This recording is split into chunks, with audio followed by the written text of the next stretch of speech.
we don't need আমাক নালাগে আপোনাৰ মা আৰু দেউতাই ডিচিশন ল'ব পাৰিলে হয় এবৰ্চনৰ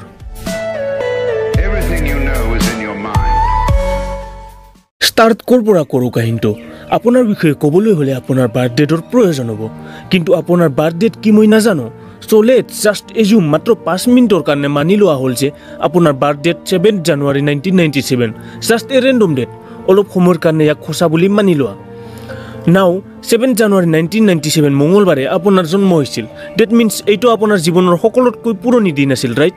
ৰং আপোনাৰ জন্মৰ 310 দিন আগতে 1996 চনৰ 3 মাৰ্চ ৰবিবাৰে জাষ্ট এ নৰ্মেল ৰবিবাৰ আপুনি হয়তো নজনা এইটো আপোনাৰ বাবে বহুত ভাগ্যৰ দিন আছিল আপোনাৰ দেউতাই 1000 স্পাৰ্ম পাৰ ছেকেণ্ডৰ হিচাপত 500 মিলিয়ন স্পাৰ্ম প্ৰডিউচ কৰিছিল আৰু এই 500 মিলিয়ন বা 50 কোটিৰ মাজৰ মাত্ৰ এটা স্পাৰ্ম যি সকলোতকৈ আগতে এক ফাৰ্টিলাইজেশ্যন অৰ্থাৎ মাৰ গৰ্ভত নিষেচন ঘটাইছিল সেই স্পাৰ্মৰ কাৰণে আজি আপুনি হয় অন্যথা যদি এই 50 কোটিৰ মাজৰ আন স্পাৰ্মে এক ফাৰ্টিলাইজেশ্যন কৰিলেহেঁতেন তেনেহ'লে হয়তো আপুনি ল'ৰা নহয় ছোৱালী হ'লাহেঁতেন বা ছোৱালী নহয় ল'ৰা হ'লাহেঁতেন আৰু হয়তো ইমান ধুনীয়া নহ'লাহেঁতেন আজি যিমান ধুনীয়া সেয়ে নিজৰ দেউতাক এবাৰ কোৱা থেংক ইউ 18 মাৰ্চ 1996 সোমবাৰ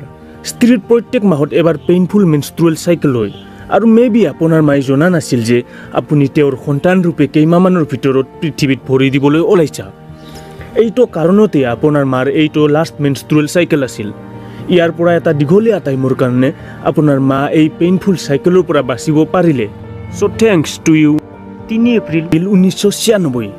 এই দিনাখন আপোনাৰ বিজয় হৈছিল অৰ্থাৎ আগতে কোৱা 500 মিলিয়ন স্পাৰ্মৰ মাজৰ পৰা মাত্ৰ আপোনাৰ নিষেচন হৈছিল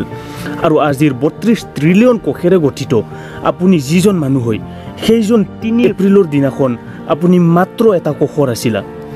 এই এটা কোষৰ কাৰণেই দেখাত আপুনি কেনেকুৱা হ'বা বা ল'ৰা হ'বা নে ছোৱালী হ'বা আৰু আপোনাৰ ফিজিকেল এপিয়াৰেঞ্চ সেই সকলোবোৰ ডিচাইড হৈছিল কিন্তু do you know' Whats interesting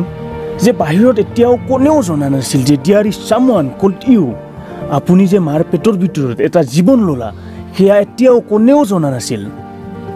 24 April 1996 বুধবাৰ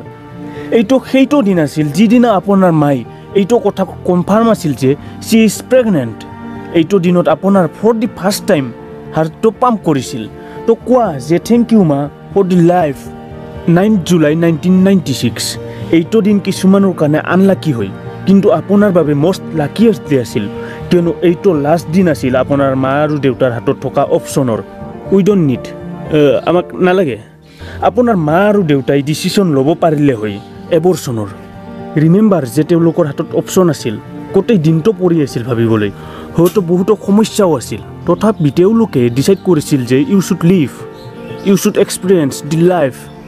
মই আপোনাৰ মা দেউতাৰ ডিচিশ্যনত বহুত গ্ৰেটফুল হয় কিয়নো অল এটা ডিচিশ্যন ল'লে মই আপোনাৰ দৰে বিউটিফুল ভিউৱাৰ এজন মিছ কৰিলোঁ হয় বা এজন বহুত ভাল ছাবস্ক্ৰাইবাৰ যি বেল আইকন প্ৰেছ কৰি ৰাখে চ' আই এম ভেৰি গ্ৰেটফুল ইয়াৰ কিন্তু ডু ইউ ন' হোৱাট আপুনি মোতকৈ বেছি ধন্য মানিব লাগে কিয়নো মই এজন ভাল ছাবস্ক্ৰাইবাৰ মিছ কৰিলোঁ হয় কিন্তু আপুনি গোটেই জীৱন মিছ কৰিলা হয় সেই অন্তৰৰ পৰা কোৱা থেংক ইউ মা এণ্ড দেউতা এণ্ড ফাইনেলি 7 জানুৱাৰী 1997 সেইদিনাখন আপোনাৰ জন্ম হৈছিল তাৰ পিছত আৰম্ভ হৈ আপোনাৰ জীৱনৰ দ্বিতীয়টো ষ্টৰী যিটোৰ বিষয়ে মই বিশেষ একো নাজানো কিন্তু এডাল আপেল গছৰ বিষয়ে জানো যি আপোনাৰ ঠিক জন্মদিনৰ দিনাই গজালি মেলিছিল অৰ্থাৎ সেই আপেল গছডালৰ বয়স আপোনাৰ বয়সৰ সমান